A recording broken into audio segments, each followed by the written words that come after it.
Welcome back to the channel and welcome back to another quick pick prediction video.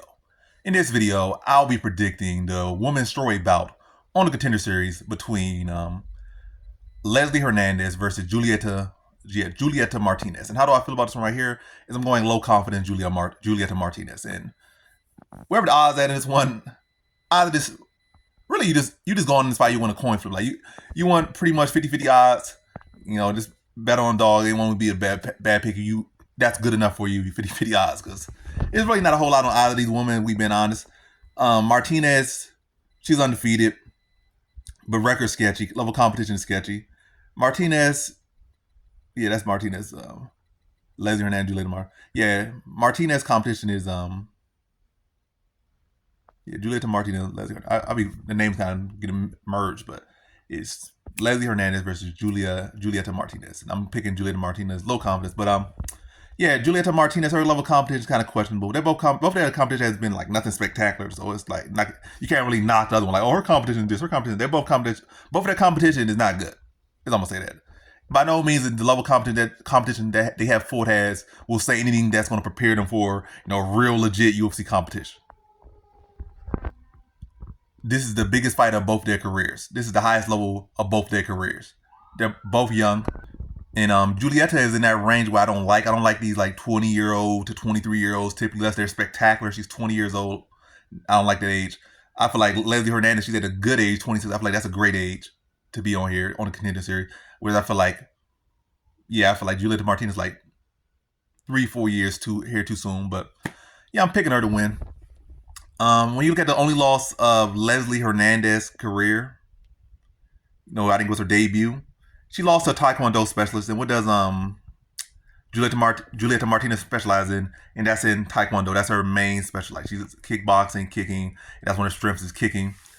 Leslie Hernandez is her background was boxing. She was like 8 years ago, 9 years ago, 10 years ago. She was a Olympic hopeful. I don't know where that went, but I can find on YouTube that she was like Olympic hopeful. Her background is boxing. But I don't feel like her hands are all that impressive to be, spend that much years boxing. And she definitely don't really have no lethal power. And I feel like if you're coming here as a boxer, you don't really defend kicks well, you got to be able to cover, close that range very well, get in boxing range, have some power, dig into their body. And, be able to hurt people. I mean, if you're just out there pity patted for the most part, or just not really don't have that much heat in your hand, the heat on your punches, you're kind of screwed as a boxer here. Especially you can't defend kicks. I feel like she don't defend kicks very well. She go in there with another Taekwondo specialist. And it's not like the Taekwondo specialist she lost to in her debut was so good. I think she was like 2-2 or 2-2 now or something, whatever the case may be.